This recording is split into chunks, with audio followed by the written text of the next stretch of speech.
নমস্কার, দেখছেন NK TV Bangla. আমি পার্থ বন্দ্যোপাধ্যায় আপনাদের সবাইকে স্বাগত জানাচ্ছি আজ সন্ধ্যায় এই সময়। কথায় বলে মাছে ভাতে বাঙালি। সেই 250 বছর আগে এক প্রাচীন বাঙালি কবি যখন ঈশ্বরের কাছে প্রার্থনা করেছেন, তিনিও চেয়েছেন আমার সন্তান যেন থাকে দুধে ভাতে, অর্থাৎ দুধ কিংবা মাছ যাই থাক, সঙ্গে থাকুক ভাত। সেই বাঙালির এবার পাতে ভাত জোগাতে হিমশিম অবস্থা। জানুয়ারি মাস থেকেই চড়চড়িয়ে বাড়ছে চালের দাম। আর সব থেকে বড় কথা, যে চাল মধ্যবিত্ত নিম্নবিত্ত মানুষের রোজের প্রয়োজন, সেই মিনিকিট, রত্না বা দুধেশ্বর চালের দাম বেড়েছে সব থেকে বেশি। কোনো কোনো ক্ষেত্রে 20 থেকে 25% পর্যন্ত বেড়েছে বলে অভিযোগ পাচ্ছি আমরা। আর এই বৃদ্ধির বহর কমছে না, প্রতি সপ্তাহে আরো বাড়ছে।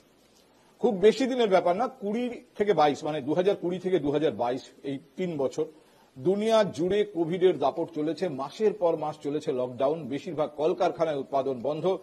সেই সময়ও কিন্তু চালের দাম এত বাড়েনি, কারণ ভারত কৃষি নির্ভর দেশ। পশ্চিমবঙ্গে সব থেকে বেশি ধান উৎপাদন হয়। দেশের সরকারের শস্য ভাণ্ডারে চালের অভাব হয়নি। অথচ এখন এমন কি হলো, চালের দাম এভাবে হু হু করে বাড়ছে। আর রাজ্যের রাজনৈতিক ময়দানে যাদবপুর নিয়ে হইচই, হিন্দু ভোট মুসলিম ভোট নিয়ে হিসেব নিকেশ কাটাছেড়া, অথচ চালের দাম নিয়ে উদাসীন শাসক বিরোধী সব পক্ষই। আপনি কোন রাজনৈতিক স্লোগানে চালের দাম কেন বাড়ছে এর মধ্যে শুনেছেন? আজ একদিকে যেমন চালের দাম কেন বাড়ছে, প্রশাসন কেন নিয়ন্ত্রণ করতে পারছে না, রাজনৈতিক দলগুলো কেন উদাসীন, সেসব নিয়ে যেমন কথা হবে, তেমনি কেন্দ্রীয় সরকার রেশন কার্ডের সঙ্গে কেন ব্যাংক অ্যাকাউন্ট জুড়তে চাইছে তারও খোঁজ নেব। আসুন আপনাদের সঙ্গে আলাপ করিয়ে দিই আজ আমাদের টেবিলে যারা রয়েছেন। আমি একদম ডান দিক থেকে শুরু করি। রয়েছেন রবীন্দ্রনাথ কোলে, যিনি রাজ্য সরকারের যে টাস্ক ফোর্স রয়েছে মার্কেটিং ডিপার্টমেন্টের, যারা মূল্য বৃদ্ধি নিয়ন্ত্রণে কাজ করেন, সেই টাস্ক ফোর্সের অন্যতম সদস্য। রবীন্দ্রনাথ বাবু আজকে আমাদের সময় দিয়েছেন, তিনি স্টুডিও এসেছেন। রীতা ঘোষাল, ভারতীয় জনতা পার্টির পক্ষ থেকে আজ আমাদের এই টেবিলে রীতা রয়েছেন। আমার ঠিক বাঁ দিকে অর্পণ বন্দ্যোপাধ্যায়, তৃণমূলের হয়ে কথা বলেন অর্পণ। আপনারা জানেন তৃণমূলের সমর্থনে, রাজ্যের সরকারের সমর্থনে কথা বলেন। এবং তারপরে রয়েছেন মোহিত গোয়েল। মোহিত পোস্তা বাজার মার্চেন্ট অ্যাসোসিয়েশনের এক্সিকিউটিভ কমিটি মেম্বার। এবং আমি আরো একজন বিশিষ্ট মানুষকে আমাদের এই আলোচনায় পাওয়ার কথা জানি, কিন্তু এখনো পর্যন্ত আমরা যোগাযোগ করে উঠতে পারিনি। তিনি রয়েছেন নয়াদিল্লি থেকে। আচ্ছা, তার সঙ্গে আমাদের যোগাযোগ হয়েছে, আমি আপনাদের সঙ্গে আলাপ করিয়ে দিই। রয়েছেন প্রাক্তন সাংসদ, সিপিআইএম নেতা, সিপিআইএম কৃষক সভার অন্যতম গুরুত্বপূর্ণ নেতা হান্নান মোল্লা। হান্নান সাহেব, আপনাকেও স্বাগত জানাচ্ছি আজকের এই আলোচনায়।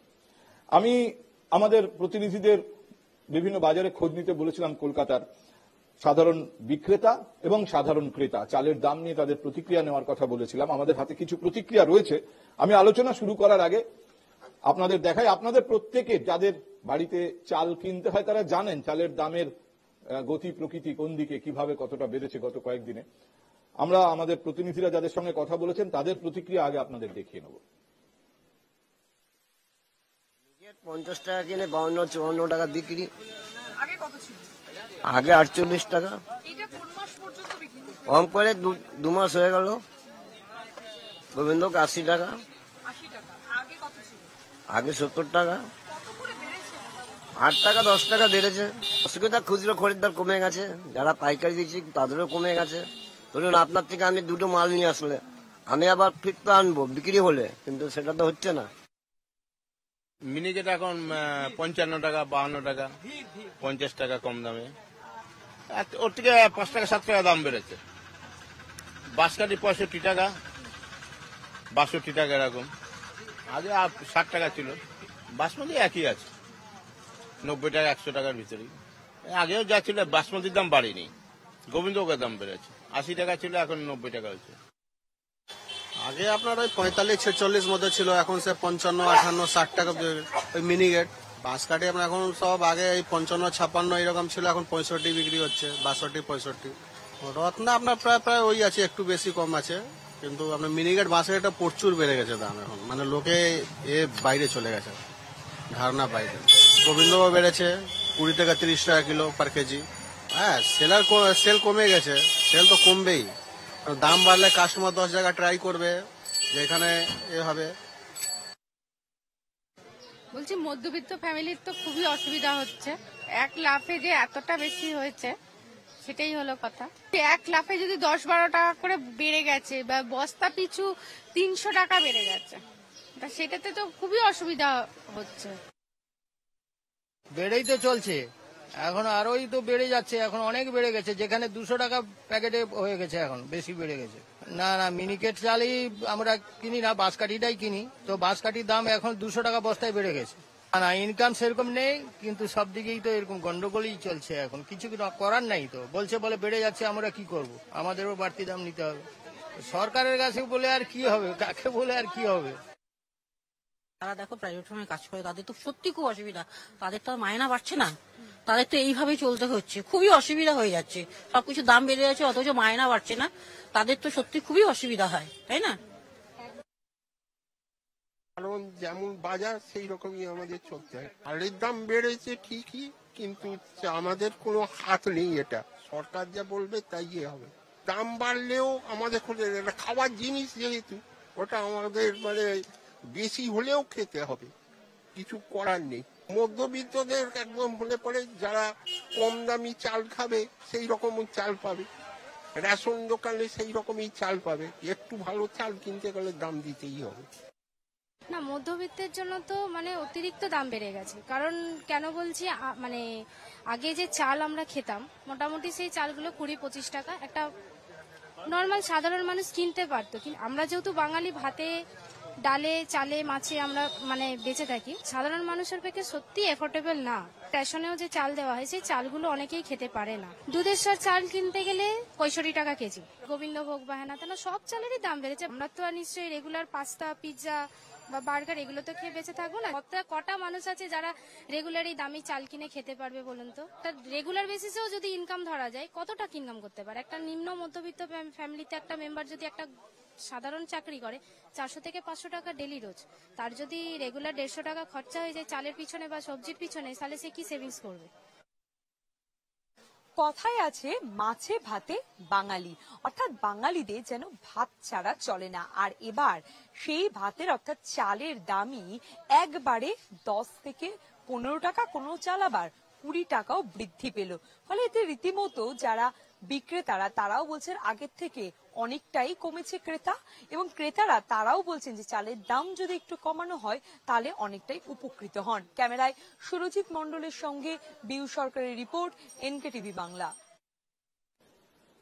কলকাতায় আজ রাজনৈতিক বিষয়ের অভাব নেই, রাজনৈতিক বিতর্কের অভাব নেই, কিন্তু তবুও আজ সন্ধ্যায়, এই সপ্তাহ শেষের সন্ধ্যায় আমরা এই বিষয়টাকে এই টেবিলে তুলেছি, কারণ এটা সরাসরি মধ্যবিত্ত নিম্নবিত্ত মানুষের হেসেলে আঘাত করছে।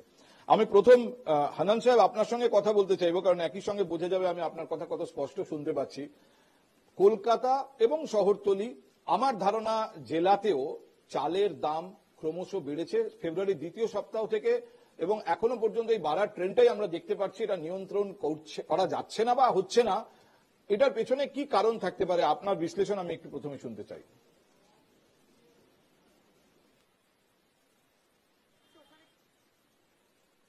যে দাবি নিয়ে আমরা কৃষকরা আন্দোলন করছি, সরকার যদি সেই দাবিকে খানিকটা বিচার করত, তাহলে এখানে আমাদের হস্তক্ষেপ করার সুযোগটা বাড়ত। আমাদের দেশের সবচেয়ে বড় সমস্যা কৃষকরা উৎপাদন করে, এবং সেই কৃষকরা উৎপাদন না করে বলে 100% লোক তারা কৃষকের উৎপাদনের অন্ন খেয়েই বেঁচে থাকে। কিন্তু কৃষকরা যে উৎপাদন করে তারা কিন্তু ফসলের দাম পাচ্ছে না। আজ আপনারা আগেই রিপোর্টার বলল যে চালের দাম 10 থেকে 15 টাকা বেড়ে গেছে এই কয়েক সপ্তাহের মধ্যে। এখন এই যে চালের দাম বাড়ছে, অথচ কৃষক যখন ফসল বিক্রি করতে যাচ্ছে সে হচ্ছে 1600, 1700, 1800 টাকা কুইন্টালে ধান বিক্রি করতে বাধ্য হচ্ছে। যে আমরা বারবার বলছি যে ধানের দাম যারা উৎপাদন করছে তাদের যদি সঠিক দাম না পায়, একটা ব্যবসা লোকসানে অনন্তকাল চলতে পারে না। একবার একটা পুঁজি জোগাড় করা যায়, দুটো পুঁজি জোগাড় করা যায়, বছরের পর বছর জোগাড় করা যায় না। এবং এই নিয়ে কৃষকরা দীর্ঘ 20-25 বছর ধরে আন্দোলন করছে যে আমাদের ফসলের ন্যায্য দাম চাই, এবং ন্যায্য দাম আমরা আপনি যে পয়েন্টে যাচ্ছেন সেটা হচ্ছে যে কৃষকের কাছে এই ধরুন যে বর্ধিত দাম, এই বর্ধিত দামের কোনো অংশ কৃষকের কাছে কোনো অংশই পৌঁছাচ্ছে না। এটা একটা দিক। আমি আপনার কাছে পৌঁছচ্ছে না, এটা একটা দিক। আমি আপনার কাছে আমি সেইটাই বলছি।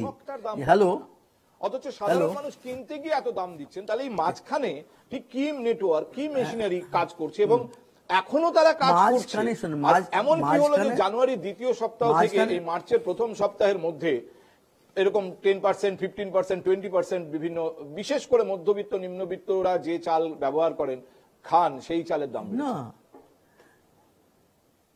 নেই, এগুলোর এই কারণ এই জন্যই যে যদি আমরা সরকার একটা বড় অংশ অধিগ্রহণ করার কথা চালের, কিন্তু বিগত কয়েক বছর ধরে সরকার থেকে অধিগ্রহণ হচ্ছে না, এবং এটা সম্পূর্ণ পাবলিক, মানে বড় বড় যারা ব্যবসায়ী তারা কৃষকের দরজা থেকে ধান কিনে আনছে তাদের পছন্দ মতো দাম দিয়ে, কিন্তু যখন তারা বেচছে তখন তারা নিজেদের দাম ঠিক করছে।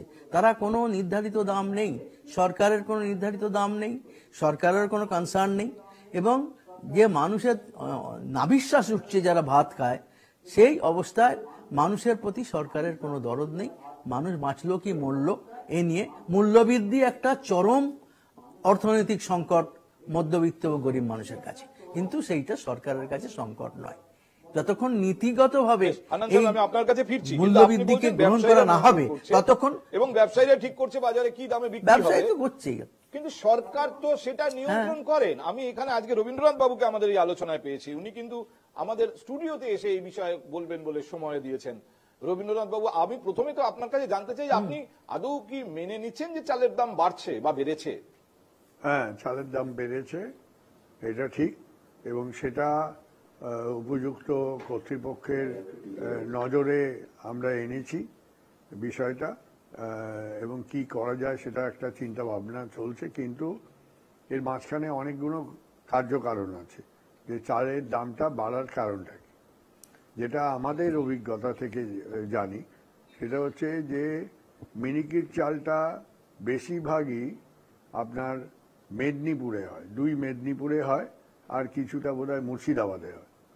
এছাড়া এই চালটা অন্য কোনো জায়গায় হয় না। এই যে লাল বাবা আছে মিনিকিট, ওদের সঙ্গে আমি কথা বলেছিলাম, ওরা বললো যে ওখানে কৃষকরা ধান আটকে রেখেছে, ধান ছাড়ছে না, এটা ওদের কথা।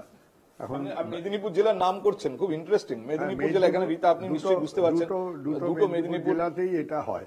ধান কারা আটকে রেখেছে বলছি, যেরকম গোবিন্দভোগ, এটা আমাদের এই চালগুলো পশ্চিমবাংলাতেই হয়, বাংলার চাল এগুলো হয়। এখন আগে মানুষ মিনিকেট এত খেতেন না, এখন এরকমও দেখা যাচ্ছে খোঁজ নিয়ে যে রেশনের চাল রেশনেই বিক্রি করে দিচ্ছে বেরিয়ে, হ্যাঁ, বিক্রি করে দিয়ে মিনিকেট চাল কিনে সবাই খাচ্ছে। কিন্তু আপনি ইংরেজিতে দিলেন, খুব ইন্টারেস্টিং। মেদিনীপুরে চালকে আটকে রেখে দিচ্ছে, ধানকে আটকে রেখে দিচ্ছে। না না, এটা মিলার যারা আছে তাদের দিক থেকে একটা বক্তব্য হচ্ছে যে আমাদের কাছে কোনো ধানই নেই যে আমরা চালটা বের করে বাজারে সাপ্লাই দেব।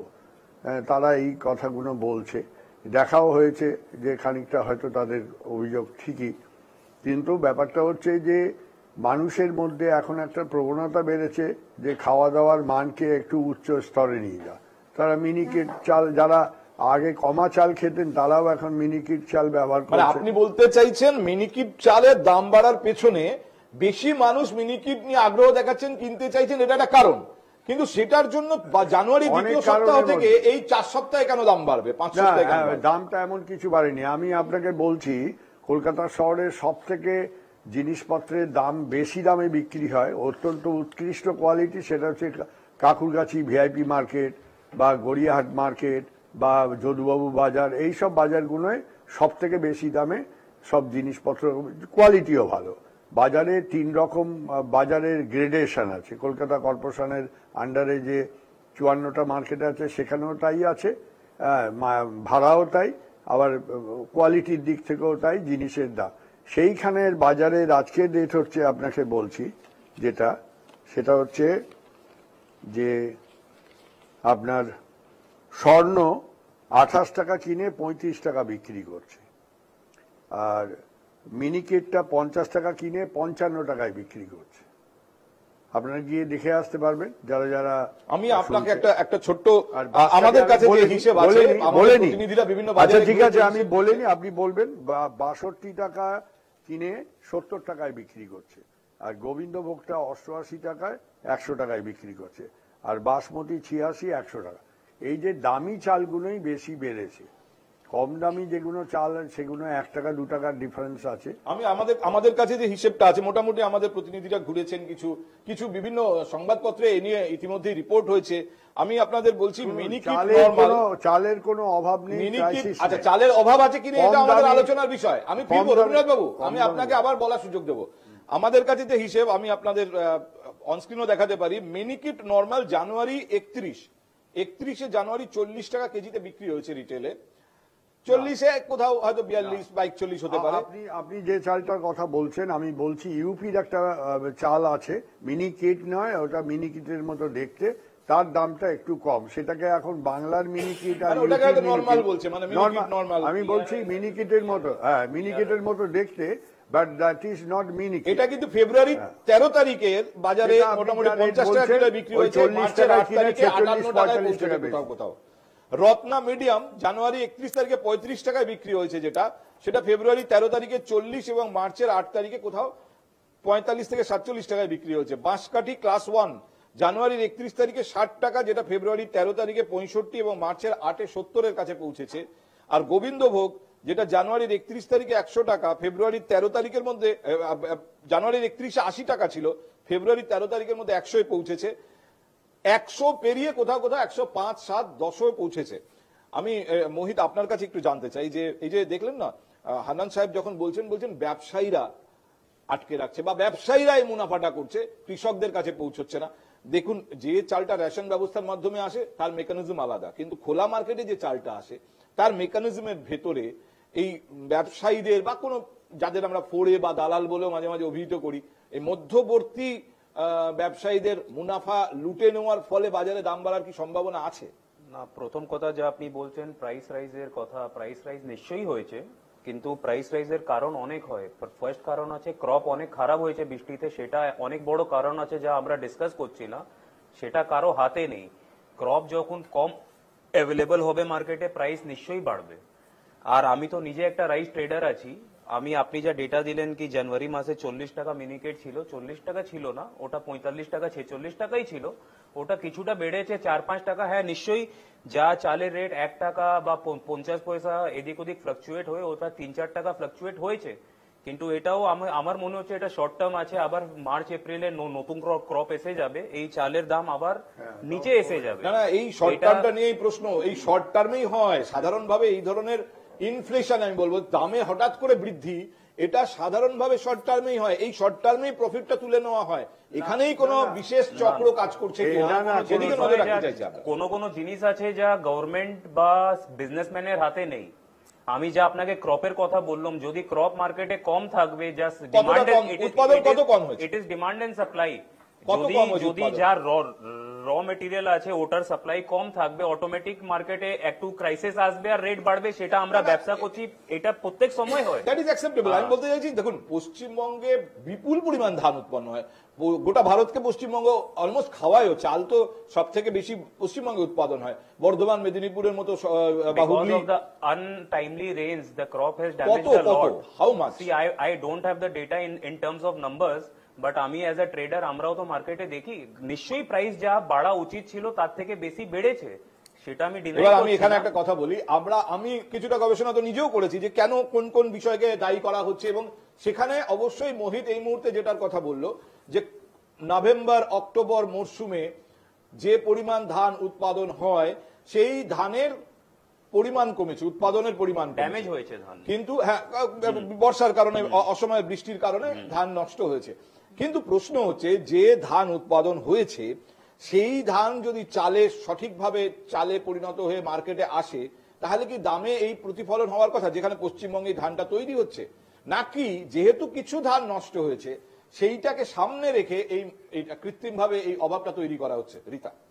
হ্যাঁ দেখুন, রবীন্দ্রনাথ বাবু যেটা বললেন যে মেদিনীপুরে নাকি ধানটা তৈরি হচ্ছে, সেখান থেকে ওনারা বার করতে পারছেন না চালটা তৈরি করার জন্য, কিন্তু বাংলাতে তো চাষ হচ্ছে, মেদিনীপুর হোক, মালদা হোক আর বাঁকুড়া হোক, হ্যাঁ বর্ধমান হোক, এইটা তো কোনো ম্যাটার নয়, বাংলায় তো ধান চাষ হচ্ছে, চাল উৎপাদন হচ্ছে। আর আমরা সবাই জানি আমি বাঙালিদের মিনিকেটের কথা বলছি। বাঙালিদের ওইসব মেন মিনিকেটটা শুধু মেদিনীপুরেই হয়, আপনি খোঁজ নিন। বাঙালিদের মেন খাবার স্টেপল ফুড হচ্ছে ভাত। ভাতের সঙ্গে আপনি বলতে পারেন এইটা জিনিসের দাম বাড়ছে, এটা খাবেন না, ওই জিনিসের দাম বাড়ছে, খাবেন না, কিন্তু ভাত তো বাঙালি খাবে। এবং মধ্যবিত্তরা যেটা বললেন সেই কথাগুলো, যে প্রত্যেকটা কেজিতে 10 টাকা করে, 9 টাকা করে, 10 টাকা করে বেড়েছে। আপনি বলছেন যে চালে যদি 1 টাকা বাড়ে, সেটা কিন্তু অনেক বড় কথা। আমাদের মুখ্যমন্ত্রীকে আমি বলছি রীতা, আমাদের মুখ্যমন্ত্রীকে আমরা বাজারে চলে যেতে দেখেছি, আর এই জিনিসপত্রের দাম কেন বাড়ছে খোঁজ নিতে। এই যে চাল নিয়ে অভাবটা, তিনি এখনো যাননি বাজারে। এই অভাবটা কিসের আমার মনে অভাব? হয় রবীন্দ্রনাথ বাবু অপেক্ষা করছেন যে কোন দিন মুখ্যমন্ত্রী যাবেন, তারপরে ওনারা অ্যাক্টিভ হবেন। ভাবে অভাব তৈরি করার সিস্টেমে কিছু মুনাফা বা যে ব্যবসায়ীদের লাভের জন্য, আমার তো মনে হচ্ছে কৃত্রিম অভাব একটা আপনারা এটা তৈরি কোনো করছেন। কৃত্রিম অভাব নেই। আপনারা আপনাদের কাছে যেসব কথা বলছেন সেগুলো দেখুন, ভিত্তিহীন। শুনুন, এই মাত্র একজন ভদ্রমহিলা বললো আমাদের ইনকাম তো বাড়ছে না। আরে ইনকাম বাড়ছে কিন্তু না, চালের দাম বেড়ে আরে যাচ্ছে। আপনি মধ্যবিত্তদের মুখের খাবার কোথা থেকে পাবে? ভাত আরে যদি কেড়ে নিয়ে আচ্ছা, আপনি তো প্রশ্নটা বললেন, উত্তরটা দিতে আচ্ছা রবীন্দ্রনাথ বাবু, আমি আপনার কাছে আসার আগে একটুখানি অর্পণের কাছে শুনতে চাই, কারণ তৃণমূল কংগ্রেসের হয়ে কথা বলার জন্য অর্পণ আছেন এই টেবিলে। অর্পণ, মুখ্যমন্ত্রী মমতা বন্দ্যোপাধ্যায় সম্ভবত, আমার দেখা তো বটেই, হয়তো পশ্চিমবঙ্গের ইতিহাসে সম্ভবত প্রথম মুখ্যমন্ত্রী যিনি নিজে চলে গিয়েছিলেন বাজারে, কেন দাম বাড়ছে, ব্যবসায়ীদের সঙ্গে কথা বলে সতর্ক করে, তারপর টাস্ক ফোর্স ইত্যাদি তৈরি হয়েছে, রবীন্দ্রনাথ বাবুরা সেখানে রয়েছেন। চাল নিয়ে এখনো অবধি সরকার কি পদক্ষেপ করেছে? আচ্ছা, চাল নিয়ে উদ্বেগ প্রকাশও পর্যন্ত আমরা করতে শুনিনি। বিষয়টা হচ্ছে, এই রাজ্য সরকার ভারতবর্ষের বুকে অন্যতম একমাত্র রাজ্য সরকার যারা পথ দেখিয়েছে খাদ্য সাথী প্রকল্পের মাধ্যমে বাংলার প্রত্যন্ত মানুষ, প্রান্তিক মানুষদের হাতে প্রথমে 2 টাকা কেজি চাল এবং তারপর বিনামূল্যে খাদ্য সাথী এবং তারপর দুয়ারে রেশনের মাধ্যমে যারা নিডি, এবং শুধু নিডি নয়, বাংলার প্রত্যেক স্তরের মানুষকে রেশন কার্ডের বিভিন্ন পর্যায়ক্রমে চাল পৌঁছে দিতে। এবার কোথাও যদি সেই চাল নিয়ে বিতর্ক হচ্ছে না আজকে, আমি বলছি এর বাইরে যে মানুষেরা আছেন তারাও তো খাবেন, তাদেরকে ভাত জোগানোর দায়ও কিন্তু এই সরকারেরই। অ্যাবসলিউটলি। আমি একটু শেষ করি। সেটা হচ্ছে যে শুধুমাত্র রাজ্য সরকারের পলিসি বা রাজ্য সরকারের সমস্যা বললেই হবে না, কেন্দ্রীয় সরকারের রপ্তানি নীতিটাও দেখতে হবে। রাজ্যের বিরোধী দলনেতা শুভেন্দু অধিকারী পেট্রোপোল বর্ডারে গিয়ে বাংলাদেশকে বয়কট করার ডাক দেন, বাংলাদেশকে ভাতে মারার কথা বলেন, ঘোষণা করেন, কিন্তু বাংলাদেশের ক্রাইসিস মোমেন্টে কি বিজেপি পরিচালিত কেন্দ্রীয় সরকার বাংলাদেশকে এই চাল সরবরাহ করবে, এই দ্বিচারিতা চলতে পারে না। আর দ্বিতীয়ত, এখানে বিজেপির মুখপাত্র বাঙালির ভাত খাবার কথা বলছিলেন, মাছে ভাতে বাঙালি, ওনারা তো মাছটাকেও ডিনাই করেন, চালটাকেও ডিনাই করেন। তার কারণ আমরা এই বিজেপিকে দেখেছি যে যারা কেন্দ্রীয় সরকারের প্রথম অন্যতম কেন্দ্রীয় সরকার, যারা কৃষকদের পেটে লাথি মেরে কৃষি বিল এনেছে এবং পরবর্তীকালে কৃষি বিল রদ করেছে, যেখানে কৃষকদের স্বার্থে মিনিমাম সাপোর্ট প্রাইস, যেটাকে আমরা এমএসপি বলি, তার উল্লেখ ছিল না। ফলে এর সমালোচনা কখনোই আমরা বিজেপির মুখ থেকে শুনবো না। আপনার এই রাজনৈতিক মন্তব্যের মধ্যে শুধু এক্সপোর্টের পার্টটুকু নেব, কারণ ওটা আমাদের আজকের আলোচনায় প্রাসঙ্গিক। আপনি বলছেন যে অনেক বেশি চাল এক্সপোর্ট হয়ে যাচ্ছে, এমনকি বাংলাদেশে এক্সপোর্ট করা হচ্ছে, অথচ পশ্চিমবঙ্গের মানুষের চাহিদা না মিটিয়ে এখানকার বাংলাদেশে এক্সপোর্ট করা হয়েছে চাল, পশ্চিমবাংলাকে ভাতে মারা হচ্ছে। ঠিক যেমন ভাবে তিস্তার জল বাংলাদেশে ট্রান্সফার করে বিজেপি উত্তরবঙ্গকে শুকিয়ে মারতে চাইছে। আচ্ছা, আমি এই ব্যাপারে এটা খুব ইন্টারেস্টিং। দেখুন, এক্সপোর্ট পলিসিতে কিছু পরিবর্তন হয়েছে 2 বছর আগে। 2 বছর আগে পর্যন্ত বাসমতি বা এই ধরনের প্রিমিয়াম রাইস ভারত থেকে বাইরে এক্সপোর্ট করার পারমিশন দিয়েছে ভারত সরকার, কিন্তু অন্য ধরনের যে চাল, সাধারণ চাল, তা এক্সপোর্ট করার অনুমতি ছিল না।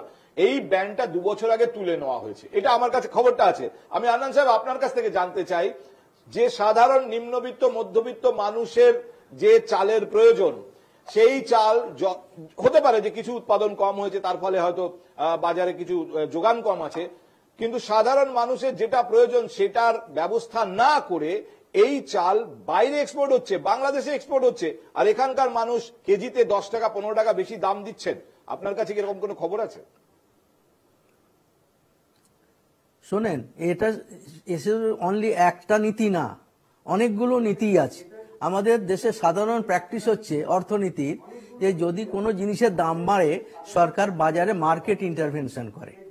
আজকে রাজ্য বা কেন্দ্র সরকারের মার্কেট ইন্টারভেনশনের কোনো ভূমিকা নেই।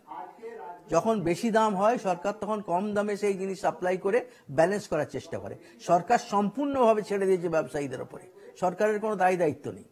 আর এই যে কৃষকের কাছ থেকে সংগ্রহ হচ্ছে না, কি করে হবে? ফসল কম হয়েছে এটা খুব বড় কথা নয়, ধানের উৎপাদন এমন কিছু কম হয়নি।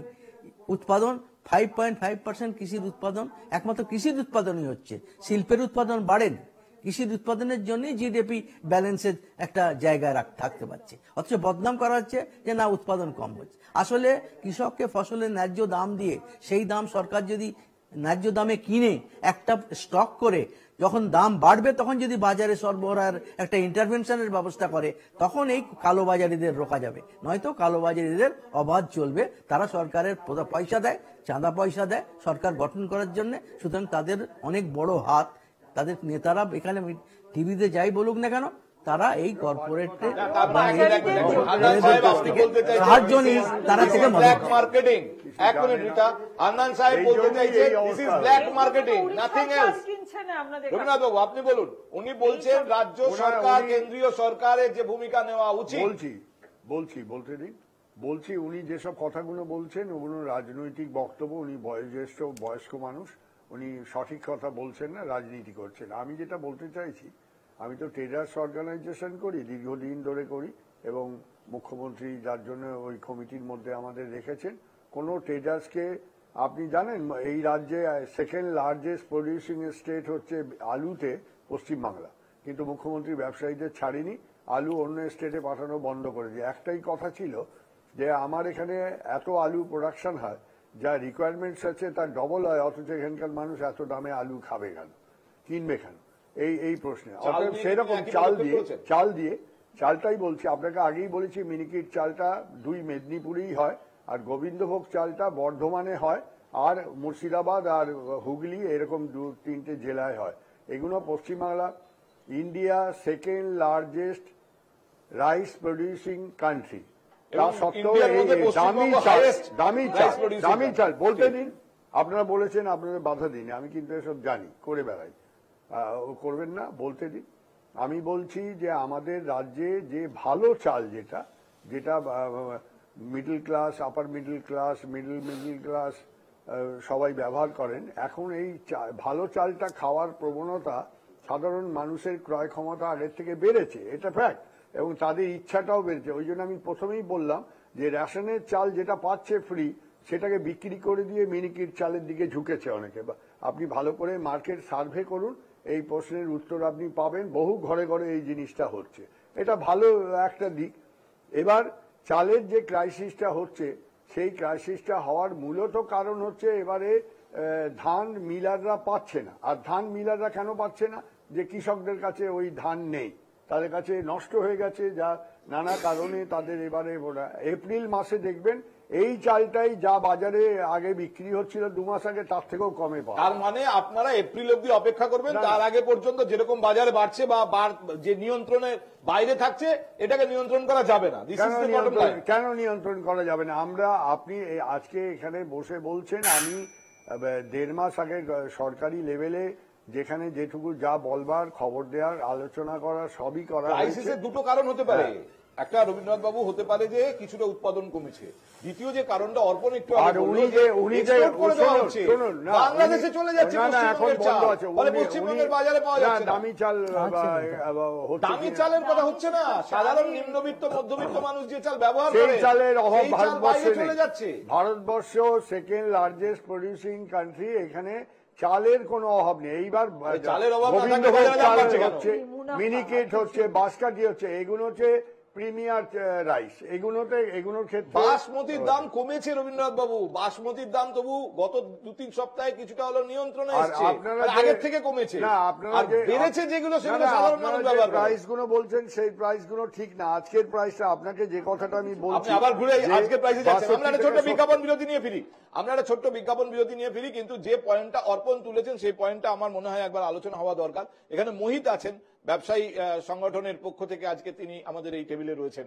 মোহিত বলতে পারবেন যে সাধারণ মধ্যবিত্ত মানুষ যে চাল ব্যবহার করেন, সেই চাল কি বাইরে এক্সপোর্ট হয়ে যাচ্ছে, এবং সেই এক্সপোর্ট এত বেশি হচ্ছে যে ক্রাইসিস তৈরি হচ্ছে আমাদের ঘরোয়া মার্কেটে?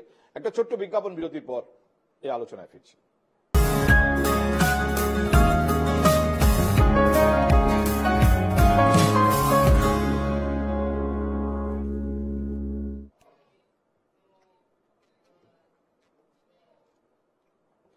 স্বাগত আরেকবার। আজকে আমরা যখন কথা বলছি হঠাৎ করে এই প্রসঙ্গটা সামনে এসছে যে একটা বড় অংশের চাল এক্সপোর্ট হচ্ছে। আমি একটু আগে আপনাদের বলেছি যে 2 বছর আগে ভারত সরকার সাধারণ চাল অর্থাৎ এই বাসমতির মতো প্রিমিয়াম চালগুলো তো আগেও এক্সপোর্ট হতো, এখনো এক্সপোর্ট হয়, কিন্তু সাধারণ চাল এক্সপোর্ট করা যেত না। সেই ব্যান 2 বছর আগে তুলে নেওয়া হয় এবং 2023-এ সেই ব্যান উঠে যাওয়ার পর তারপরে যে এক্সপোর্ট চালু হয়েছে সেই এক্সপোর্ট এখনো চলছে এবং এক্সপোর্টের চাহিদা মেটাতে গিয়ে একটা ক্রাইসিস তৈরি হচ্ছে মার্কেটে, আমাদের ঘরোয়া মার্কেটে। একটু আগে অর্পণ এই প্রসঙ্গ তুলেছেন। আমি রিতার কাছে যাওয়ার আগে মোহিত আপনার কাছ থেকে এই ব্যাপারে জানতে চাই, সত্যি কি এক্সপোর্ট হচ্ছে এবং ভালো পরিমাণ চাল বাইরে যাচ্ছে? বাংলাদেশে এক্সপোর্ট চাল হয়, কিন্তু এটা কোনো আজকে চালু হয়নি, এটা স্টার্টিং থেকেই চলছে। আর আপনি যে এক্সপোর্ট ব্যানের কথা বলছেন, ওটা 2 বছর আগে এক্সপোর্টের ওপরে পারবয়েলড রাইস যা মিনিকেট হয় এর ওপরে 20% ডিউটি লাগানো হয়েছিল। কেন? ওই সময় ইনফ্লেশনকে কন্ট্রোল করার জন্য সেন্ট্রাল গভর্নমেন্ট একটা ডিউটি লাগিয়েছিল যাতে এক্সপোর্ট কম হয়ে যায়। ওটা 2024-এ ওটাকে 20 থেকে 10% করা হয়েছে, আর এখন লাস্ট এই নভেম্বর 2024-এ ওটাকে পুরো 0 করে দেওয়া হয়েছে এক্সপোর্ট ডিউটি। মানে এক্সপোর্ট মার্কেট পুরো খুলে দেওয়া হয়েছে, এক্সপোর্ট ডিউটিকে 0 করে।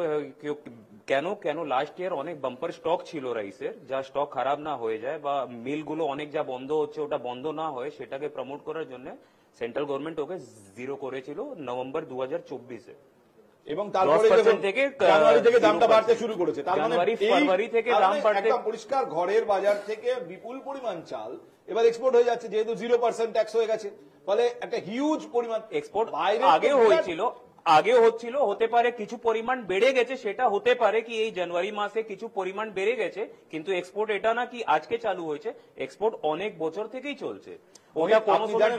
বাংলায় একটা কথা আছে, গোদের ওপর বিষ ফোঁড়া। আমি জানি না, কোনো সময় ডিউটি লাগানো হয় যখন এক্সপোর্টকে একটু আগে বললেন যে নভেম্বরে অক্টোবরে প্রোডাকশন কমেছে, আর নভেম্বরে 20% ট্যাক্স যেটা ছিল বা 10% ট্যাক্স যেটা ছিল ওটা 0 হয়ে গেছে। মানে এটা বিষ ফোঁড়ার কাজ করেছে। অর্থাৎ যেটা এক তো পরিমাণ কমেছে, আর 2 নম্বর হচ্ছে ট্যাক্স 0 হয়ে গেছে। এটা ফ্যাক্ট আছে। পরে যে বিপুল পরিমাণ চাল এর মধ্যে একটা বড় অংশ বাংলাদেশে যাচ্ছে। এর উপরে জিএসটি 12% আছে।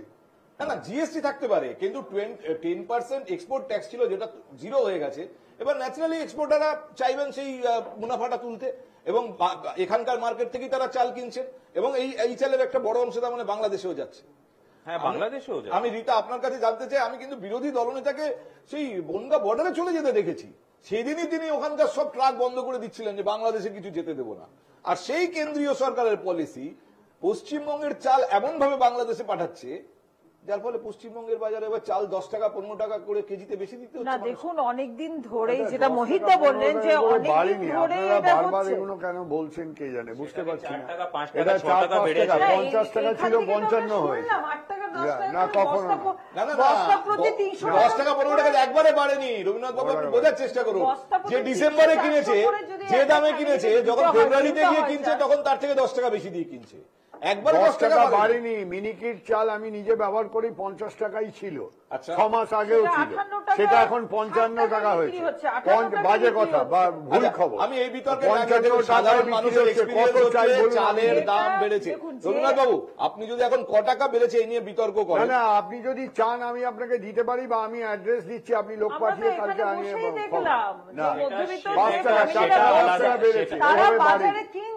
সেটা আলাদা আলাদা রিটেলার আলাদা আলাদা ভিউ হতে পারে, কিন্তু হোলসেল প্রাইস আমরা একটা বেঞ্চমার্ক যা সেট করব সেটা হোলসেল প্রাইসে করব। রিটেলার কেউ 50 টাকা মানুষের এক্সপেরিয়েন্স কি, সাধারণ মানুষের এক্সপেরিয়েন্স কি। রাজ্য সরকার, আমি একটা কথা বলি, আমি আপনার কাছে আগে যেটা জানতে চাইছি সেই ব্যাপারটা আগে ফয়সালা হোক। 10% এক্সপোর্ট ট্যাক্স ছিল, সেটাও নেই নভেম্বর থেকে। আমি কেন মেলাবো না যে জানুয়ারির সেকেন্ড উইক থেকে দাম বাড়া শুরু হয়েছে? অন্যতম কারণ এখান থেকে প্রচুর পরিমাণ চাল বাইরে চলে যাচ্ছে। সেইটা আমি বলছি অনেক বছর ধরে হচ্ছে, যেটা মোহিতা বললেন এই মাত্র হচ্ছে। শুভেন্দু অধিকারী বাংলাদেশকে ব্যান করার পরে কেন আপনার সময় বলিনি যে ক্রাইসিসই তৈরি হোক না কেন এই রাজ্যতে, সেটা মুখ্যমন্ত্রী কিন্তু সেই ক্রাইসিসটাকে হ্যান্ডেল করতে হবে, কেননা উনি একটা রাজ্য চালাচ্ছেন। একটা বাড়ি চালাচ্ছেন না, আপনার নরেন্দ্র মোদী গোটা দেশ চালাচ্ছেন, কেন দায়িত্ব নেবেন না? কেন দায়িত্ব নেবেন না? তাতেও পশ্চিমবঙ্গ না, এটা হ্যান্ডেল করছে না কে বললো আপনাকে? মনিটরিং করছে না গভর্নমেন্ট? এখানে বসে 10 টাকা 15 টাকা প্রচন্ড সাবলীল ভাবে হ্যান্ডেল করছেন, সেটা আমরা প্রত্যেকটা প্রশাসনিক বৈঠকে দেখি। কতটা চাল আছে এক মিনিট সবাই একসঙ্গে বলে কারোটা শোনা যাচ্ছে না। চালগুলোকে রেখে না দেওয়া রিতা, হচ্ছে আপনি কি এক্সপোর্টের বিষয়টা এড়িয়ে যেতে চাইছেন? না, যদি আজকে এরকম হয় নভেম্বর থেকে 10% এক্সপোর্ট ডিউটিও তুলে দেওয়া হয়েছে এবং তারপরে আমরা দেখছি জানুয়ারি সেকেন্ড উইক থেকে দেশের বাজারে আমাদের কলকাতার বাজারে দাম বাড়তে শুরু করেছে, আমি কেন মেলাবো না যে এখান থেকে একটা বড় অংশের চাল এক্সপোর্ট হয়ে যাচ্ছে? এটার থেকে এইটার কি সম্পর্ক আছে? যে চালটা যাচ্ছে অতটা উৎপাদন এবং সম্পর্কটা আমি বুঝতে পারছি না। প্রোডাকশন একে প্রোডাকশন কম হয়েছে, তারপরে হিউজ অ্যামাউন্ট যদি এক্সপোর্ট হয়ে যায় তাহলে বাজারে তো ক্রাইসিস হবেই। দেশে যদি আমরা কোনো কিছু দিচ্ছি এখন পার্শ্ববর্তী দেশ, কিন্তু শুভেন্দু যখন বলে তখন বাংলাদেশ অচ্ছুত, এখন রপ্তানির সময় পার্শ্ববর্তী দেশ। আমাদের ততটা থাকতে হবে। শুনুন, আমরা সবাইকে দিয়ে খাই, আমরা সবাইকে দিই, সবাইকে দিই, হেল্প করাটা একটা সরকার কি করছে? বাঙালিদেরকেই মারছে না, শুভেন্দুর কথা মানবো। সরকার তো বাঙালিদেরকেই মারছে, উনি তো বাঙালিদের রায়, বাঙালিদের বাঙালিরা আপনার কথা আপনি রিতাদি, আপনি হাত করে রিকোয়েস্ট করছি, আপনি বলুন আমরা বিজেপি মুখপাত্র রীতা ঘোষালের কথাকে মান্যতা দেব না রাজ্যের বিরোধী দলনেতা শুভেন্দু অধিকারীর কথাকে? রীতা, আমি আমাদের প্রতিনিধি আজকে অগ্নিমিত্রা পলের সঙ্গে কথা বলেছেন, বিজেপি নেত্রী। আমি একটু আপনাদের প্রতিক্রিয়া দেখাই। অগ্নিমিত্রা পলকে আমরা জিজ্ঞাসা করেছিলাম বাজারে চালের দাম বাড়ছে, আপনার কাছে খবর আছে, আপনি কি বলেন, কেন বাড়ছে? শুনুন কি বলেছেন বিজেপি নেত্রী।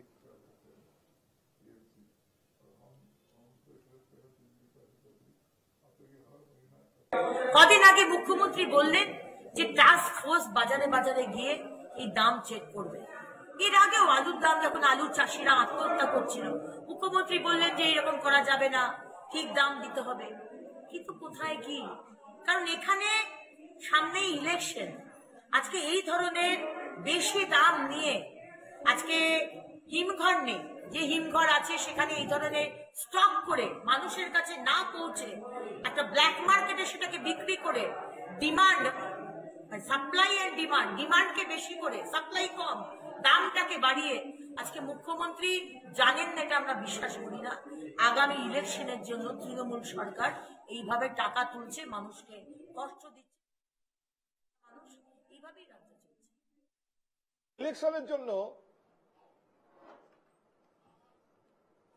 ইলেকশনের জন্য এইভাবে টাকা তুলছে তৃণমূল। আচ্ছা, আমি অর্পণের কাছে আগে রাজনৈতিক জবাবটা নিয়ে নিই। ইলেকশনের জন্য টাকা তুলছে তৃণমূল। দেখুন, অগ্নিমিত্রা পাল ফার্স্ট্রেটেড, তার কারণ হচ্ছে উনি আসানসোল লোকসভার উপনির্বাচনে হেরেছেন, মেদিনীপুরের লোকসভা নির্বাচনে হেরেছেন, বিজেপির রাজ্য সভাপতি হতে পারবেন কিনা নিশ্চয়তা নেই, ফলে এই ধরনের অবান্তর কথা বলছেন। তবে আমি অগ্নিমিত্রা দেবীকে ধন্যবাদ জানাবো যে পেঁয়াজের দাম বাড়ছে এই কথাটা যখন ভারতবর্ষের মাননীয় অর্থমন্ত্রী নির্মলা সীতারমণকে জিজ্ঞাসা করা হয়েছিল, তিনি বলেছিলেন আমি তো পেঁয়াজ খাই না, তাই আমি জানি না। অন্তত বিজেপি নেত্রী, বিজেপির বিধায়ক অগ্নিমিত্রা পাল এই বিষয়টায় আলোকপাত করেছেন। বাকিটা ইররেলিভেন্ট, মুখ্যমন্ত্রী সম্পূর্ণভাবে দেখছেন। এখানে রবীন্দ্রনাথ বাবুর মতো মানুষরা বসে আছেন, আমরা যাদেরকে সংবাদ মাধ্যমে দেখি টাস্ক ফোর্সের নেতৃত্ব দিয়ে বাজার বাজারে ঘুরতে, আমরা বিশ্বাস করি নিশ্চিতভাবে নভেম্বর মাসের অকাল বৃষ্টিতে রবি শস্য কিছুটা নষ্ট হয়েছে। উৎপাদন হয়নি এমনটা আমি বলছি না, আমি বলছি উৎপাদন হলেও অকাল বৃষ্টির জন্য কিছুটা নষ্ট হয়েছে। আবার ধরুন গরমকাল আসছে, আউশ ধান উৎপন্ন হবে, তখন আমরা বিশ্বাস করি যে দাম কমবে। আমার আপত্তি এখানে, নতুন করে চাল বাজারে আসার পর দাম কমবে বলে হাত গুটিয়ে বসে থাকবে সরকার? সঙ্গে সঙ্গে বললাম, সাধারণ মানুষ সঙ্গে সঙ্গেই বললাম, এর মাঝখানে যদি কোনো ব্যবস্থা গ্রহণ করার হয় রাজ্য সরকার তৎপর, মুখ্যমন্ত্রীর নেতৃত্বে। রীতা, আপনি আমাকে বলুন, রীতা আপনি আমার প্রশ্নের জবাব দিন। আমার বক্তব্য হচ্ছে যে এতই যখন আপনারা জানেন, এতই যখন আপনাদের সন্দেহ যে তৃণমূল কংগ্রেসের জন্য নির্বাচনের জন্য প্রয়োজনীয় টাকা তুলছে এভাবে, আপনারা রাস্তায় নেই কেন? আপনারা যাদবপুর নিয়ে কথা বলছেন, হিন্দু মুসলিম ভোটের হিসেব করছেন, অথচ কই চালের দাম কেন বাড়ছে? চালের দাম বাড়ানো চলবে না বলে তো রাস্তায় কোনো বিজেপি মিটিং করে না, মিছিল করে না, কোর্টে যায় না। না আমরা আমাদের কাজ করছি, আমরা কোথায় করছে? আমরা বিরোধী দলের কাজ কি? সাধারণ মানুষের যেখানে সাফারিং, সেখানে তো বিরোধী দল কাজ করবে। আপনারা যাদবপুরে মিছিল কেন করতে দাও? আমরা বলে চলে যাচ্ছে, চালের দাম নিয়ে করে যান। আসামে দেখুন চা বাগান থেকে আরম্ভ করে ধান জমি, চাষি জমিদের, চাষিদেরকে সাহায্য করা হচ্ছে। এখানে সাহায্যটা করব কি করে? এখানে করতে দেওয়া হচ্ছে একটা আয়ুষ্মান ভারত যোজনাকে আনতে দিচ্ছে। আয়ুষ্মান ভারত পশ্চিমবঙ্গে আমরা লাগু করতে পারি না। কৃষকদের জন্য উন্নতম বীজ,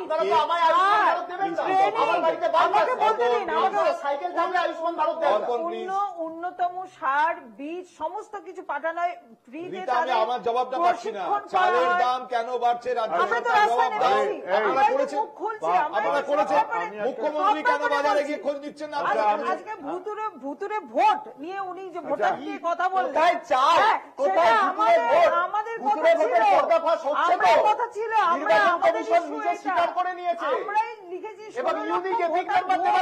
আপনারা ভোটার তৈরি করে দিচ্ছেন এখানে ডেকে ডেকে বাংলাদেশের পার্শ্ববর্তী রোহিঙ্গাদের। আমার কাছে আমি প্রশ্নের উত্তর পাইনি আপনার কাছে। প্লিজ অর্পণ, প্লিজ রীতা, আপনি আমাকে বলুন যে কোন বিরোধী রাজনৈতিক দল সাধারণ মানুষের সাফারিং নিয়েই তো কাজ করার কথা।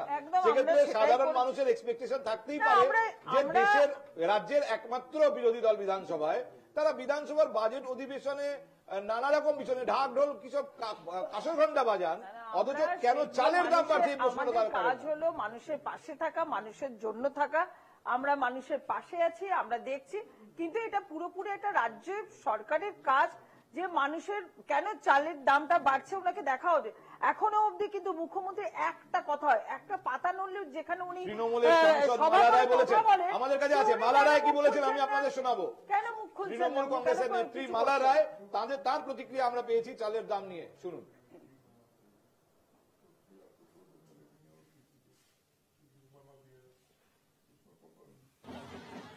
ক্রমাগত বাড়ছে, ব্যবসায়ীদের হাতে চলে যাচ্ছে, কিছু লোকের কুক্ষিগত হয়ে দালালদের হাতে চলে যাচ্ছে, সেটা বন্ধ করতে হবে। মুখ্যমন্ত্রী চেষ্টা করছেন, সবসময় তিনি বলছেন এবং চেষ্টা করছেন। আজকে মাঝে মধ্যেই এদের নিয়ে বসছেন।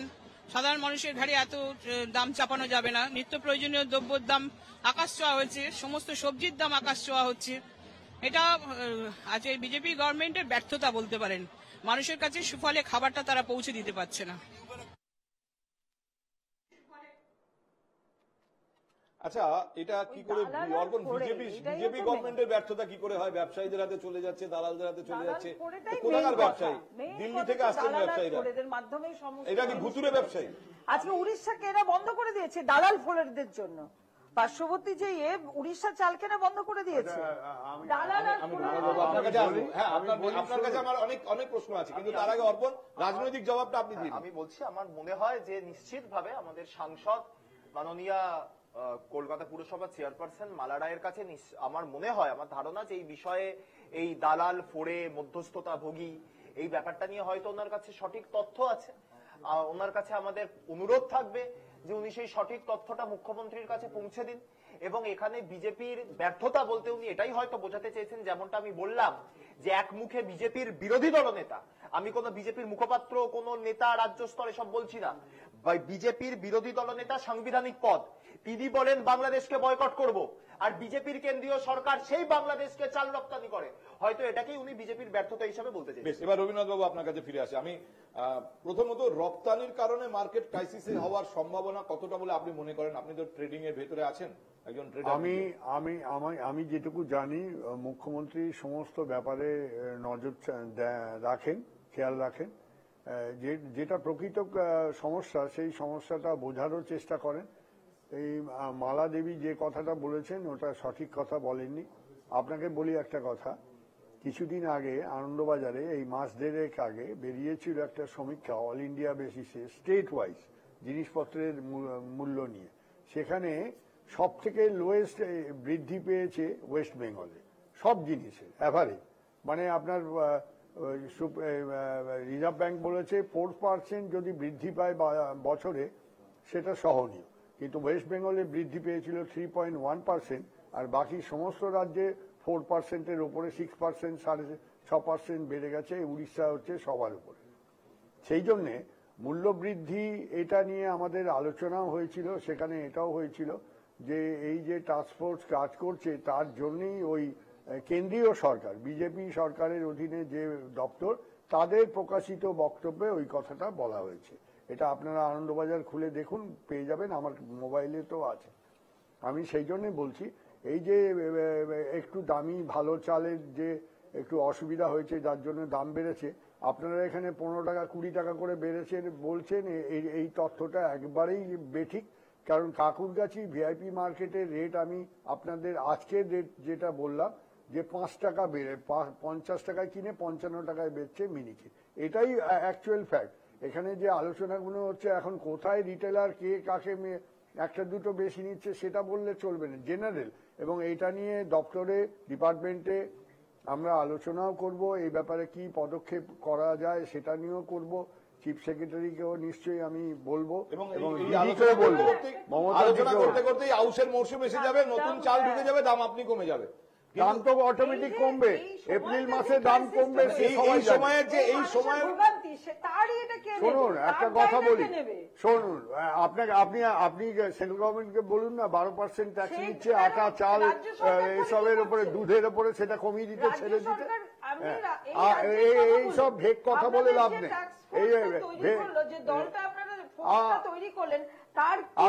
আপনি কি খুচরো ব্যবসায়ী থেকে আরম্ভ করে রাইস বেকার पार्टी पार्टी झगड़ा করছে, আসলে बात नहीं आने के लिए तैयार नहीं। आउटपुट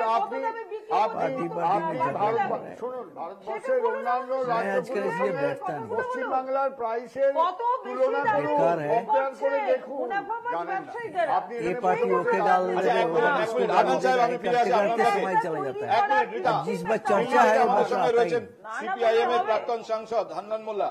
হান্নান সাহেব দেখুন, আমি এই পয়েন্টটাকে হাইলাইট করতে চাই একই সঙ্গে, যেটা 8-10 महीना तो बैठा ही नहीं, आजकल बैठता नहीं, রিতাকে বলছি टाइम वेस्ट होता है ना बेकार। রাজ্যের বিরোধী দল বিজেপি, सही डिस्कशन जब नहीं বিধানসভায় বিরোধী বিজেপি, আর তো আপনারাও তো নেই বিধানসভায়, অথচ চালের দাম রাজ্যের রাজনৈতিক আন্দোলনগুলোতে দেখা যায় না। যাদবপুর নিয়ে অনেক কিছু হচ্ছে, যাদবপুরের ঘটনা কেন হয়েছে, হিন্দু মুসলিম ভোটের হিসেব হচ্ছে, অথচ কোন বিরোধী দল এমনকি সিপিআইএম কেও চালের দাম কেন বাড়ছে এই প্রশ্ন তুলতে দেখছি না।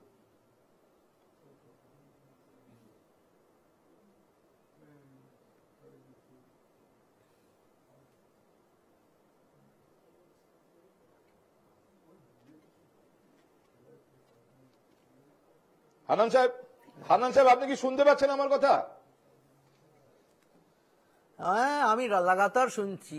আমি একটা ইকোনমিক স্টেপের কথা বললাম, সেটাকে তো আমি আপনার কাছে জানতে চাইছি যে এই রাজ্যের রাজনীতিতে 40 মিনিট ধরে বিধানসভায় না থাক সিপিএম রাজনীতিতে তো আছে, তাহলে তারা কেন চালের দাম কেন বাড়ছে এই প্রশ্ন তুলছেন না? রাজ্যে আছে মূল্যবৃদ্ধির বিরুদ্ধে সিপিএম ইতিমধ্যেই জানুয়ারি মাসে ডিসেম্বর মাসে জেনারেল স্ট্রাইক করেছে, মিছিল করেছে, প্রতিবাদ করছে। এই যে আলু রাস্তায় লোক ফেলে দিচ্ছে, রাস্তায় আলু টমেটো দাম পাচ্ছে না বলে, এসব কৃষক আন্দোলন কৃষকরাই করছে। আর যারা শুধু কলকাতায় বসে বসে এই ভাষণবাজি করছে তাদের কোনো ভূমিকা নেই। আমি তো শুনলাম আধ ঘন্টা ধরে শুধু রাজনৈতিক কচাকচি, কিন্তু কেন হচ্ছে তার দায়িত্ব কার? কেন্দ্র সরকারের দায়িত্ব, রাজ্য সরকারের দায়িত্ব, দুজনেই আপনার দায়িত্ব ফেলে দিয়ে অপরের উপর দোষ চাপাবার যে চেষ্টা করছে, এইটা হচ্ছে মূল কারণ। যতক্ষণ সরকার ন্যায় নীতির উপর দাঁড়িয়ে, নীতিবোধের উপর দাঁড়িয়ে মার্কেট ইন্টারভেনশন না করবে, ফুড কালেকশন না করবে, সময় মতো ডিস্ট্রিবিউশনকে না দেখবে, চোরাবাজারিদের না ধরবে, যতক্ষণ সরকার তার নিজস্ব সক্রিয়তা দেখাবে, এ আপনি রুখতে পারবেন না। কালোবাজারির কারণই হচ্ছে গিয়ে সরকারের ব্যর্থতা, প্রশাসনের ব্যর্থতা। কিন্তু বামফ্রন্ট আমলের সময়ও জিনিসপত্রের দাম বেড়েছে হান্নান সাহেব, তখনও বিরোধী রাজনৈতিক দলগুলো এই একই চোরাবাজারির প্রসঙ্গ তুলেছে। তখনও আলু বেচেছে বাজারে বাজারে, আজ থেকে 15 বছর আগে। আচ্ছা, আমি আর একটা বিষয় হান্নান সাহেব আপনার কাছ থেকে জানতে চাই। দেখুন, একটা বড় অংশের মানুষের কাছে রেশনের চাল পৌঁছয়, এবং এটা অন্যতম কারণ যে সাধারণত চাল নিয়ে কালোবাজারি হয় না, না হলে তো কোভিডে সব থেকে বেশি হতো, কিন্তু একটা বড় অংশের মানুষের কাছে রেশনের চাল পৌঁছানোয় এই রাস্তাটা বন্ধ। কিন্তু কেন্দ্রীয় সরকারের যে ডিস্ট্রিবিউশন মিনিস্ট্রি, তারা রেশন কার্ডের সঙ্গে ব্যাংক অ্যাকাউন্ট জুড়তে চাইছেন। আপনি কোনো আভাস পেয়েছেন কি উদ্দেশ্য এর পেছনে? রেশন কার্ডের সঙ্গে ব্যাংক অ্যাকাউন্ট জুড়তে চাইছে কেন কেন্দ্রীয় সরকার? এটা ভবিষ্যৎ প্ল্যানিং আছে যে যেটুকু কম্পেনসেশন দিলে আর্থিকভাবে ব্যাংকের মাধ্যমে দেবে, যাতে আর কি এখন সব জায়গায় বলছে না যে পেপারলেস হচ্ছে গিয়ে ইকোনমি, পেপারলেস ইকোনমি, সেখানে ডাইরেক্ট ব্যাংকে যেমন দিচ্ছেন ডাইরেক্ট আপনি বলতে চাইছেন যে আপনি আশঙ্কা করছেন রেশন দেওয়াটা বন্ধ করে তার জায়গায় আর্থিকভাবে অর্থ পৌঁছে দেওয়া হবে ব্যাংক অ্যাকাউন্টে। ইয়েস, তার সম্ভাবনা এখন ক্রমশ বাড়ছে, কিন্তু সরকার তো প্রকিউরমেন্ট করছে না, তো মান্ডি তুলে দিচ্ছে সরকার, কৃষকের কাছ থেকে কিনছে না, জমাচ্ছে না, কি কৃষক তো থেকে দেবে ধীরে ধীরে, আর প্রাইভেটের হাতে সব মান্ডিগুলো দিয়ে দিচ্ছে আদানি আম্বানির হাতে। আরো ভয়ঙ্কর ভবিষ্যতের দিকে যাবো, ওইটাই করতে হবে, আরো ভয়ঙ্কর ভবিষ্যতের দিকে যাবো সেক্ষেত্রে। কারণ ইতিমধ্যেই আমি মনে আছে আনন্দ সাহেব আপনি শুরুই করেছিলেন যে কন্ট্রাক্ট ফার্মিং হচ্ছে, ব্যবসায়ীরা সরাসরি সেই চাল কিনে নিচ্ছে, মজুত করে রাখছে এবং নিজেদের মতো করে বিক্রি করছে। এরপর যদি রেশনটা বন্ধ হয়ে যায় তাহলে ভারতবর্ষে আরো খারাপ দিন আসছে। না, আমার মনে হয় কোনো কিছু যেটা কেন্দ্রীয় সরকার করে মানুষের জন্য কাজ করে, মানুষের পাশে দাঁড়িয়ে কাজ করে, সেটা আমরা আগেও দেখেছি যে যখন আমরা বারবার করে লিঙ্ক তৈরি করে চাষিদের একটা লিস্ট করে দেওয়ার কথা বলছিলাম, যেখানে বারবার করে উনি বলছেন যে কালোবাজারিটা আমাদেরকে থামাতে হবে, কৃষকদের পাশে থাকতে হবে, কেননা উৎপাদনটা কৃষকরা করে, তারা কিন্তু সেই দামটা পাচ্ছে না, যে দাম আমি বলছি যে দামটা পাচ্ছে না, কিন্তু সেখানে যা কিছু এটা যদি উদ্দেশ্য হয় যে চাল ভাই দেবো না, আমি চালের মূল্য দেবো, ভালো উদ্দেশ্য নিয়েই কিছু করবেন, এটা এখনো আমাদের কাছে সেই এটা আমরা ঠিক মতো জানি না, আমার কাছে কিন্তু যেটাই করুক না কেন কেন্দ্রীয় সরকার ব্যবসায়ী নয়, ভারতবর্ষে চাল উৎপাদন হয়, আফ্রিকায় বেচতে পারলে মুখে বললে হয় না, আজকে যে লক্ষ লক্ষ কৃষক দিল্লি ঘিরে 1 বছর বসে রইল কেন? কোনো কিছু এফেক্ট পড়া উচিত নয়, কারণ কৃষক 1 লক্ষ লক্ষ কৃষক দিল্লি ঘিরে 1 বছর বসেছিল আপনি যেটা বলছেন যে বাংলাদেশের চাল দাম পাচ্ছে না, তাদের না খেয়ে মরতে হচ্ছে, আত্মহত্যা করতে হচ্ছে, এই জন্যই তো সরকারের কোনো দায়িত্ব নেই। বাংলাদেশে চাল পাঠালে এখানে ক্রাইসিস তৈরি হবে না, রাজনীতি করলে হবে না, ততটা কিন্তু প্রোডাকশন আছে, প্রোডাকশন না দেখে কিন্তু পাঠানো হয় না, বাংলার কৃষক এক নয়, থাকে রাজ্যের ওখানে কাছে সব কুলাকসেনি কৃষক, আর এখানে আসল কৃষক।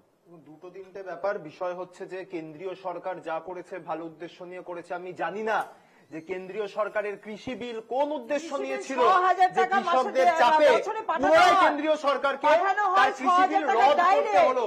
দ্বিতীয়ত হচ্ছে যে এই বাংলাদেশে চাল রপ্তানি হয়েছে, তারপরে যথেষ্ট মজুত আছে। আমার বক্তব্যটা হচ্ছে শুধুমাত্র রাজনৈতিক নয়, নৈতিকতার খাতিরে আপনাদের বিরোধী দলনেতা, আপনাদের যিনি পরিষদীয় দলের অন্যতম নেতা সেই শুভেন্দু অধিকারী বনগাঁ পেট্রোপোল বর্ডারের সামনে দাঁড়িয়ে ভাষণ দেবে, তখন থেকে একটা কথাই বলে যে সমস্ত বিজেপি সমর্থক তাদেরকে মুসলমানদের বিরুদ্ধে উস্কাবে, এই বলে যে আমরা বাংলাদেশকে বয়কট করব, আমরা ইউনিট সরকারকে বয়কট করব। আর শুভেন্দু অধিকারীর নেতা নরেন্দ্র মোদীর নেতৃত্বাধীন কেন্দ্রীয় সরকার তারা বাংলাদেশকে, ওই ইউনিট সরকারের বাংলাদেশকে তারা হচ্ছে চাল রপ্তানি করবে, যারা বাংলাদেশে বসবাসকারী সনাতনীদের ওপর অত্যাচার করছে, যার প্রভাব নাকি কোট আনকোট শুভেন্দু অধিকারীর কথায় বাংলায় চলে আসতে পারে, এইটা কি ধরনের দ্বিচারিতা? আর দ্বিতীয়ত হান্নান মোল্লা আমাদের সকলের অত্যন্ত শ্রদ্ধেয়, রাজনৈতিক দলমত নির্বিশেষে, তিনি বললেন যে কলকাতায় বসে বসে ভাষণবাজি, আমরা এখন দেখছি উনি ঘটনাচক্রে দিল্লিতে বসে বসে ভাষণবাজি করছেন। এবার ব্যাপার হচ্ছে সিপিএম সরকারে থাকাকালীন 2006 সালের সিঙ্গুর, 2007 সালের নন্দীগ্রাম, কৃষকদের চরম বিরোধিতা, কৃষকদেরকে গণহত্যা করা, সেটা তো আমরা দেখেছি। রাজ্য সরকারের একটা দায় আছে তো চালের দাম নিয়ন্ত্রণে, রাজ্য সরকারকে এখনো অবধি আমরা দেখিনি। রাজ্য সরকার অত্যন্ত সদর্থকভাবে বিষয়টা দেখছে।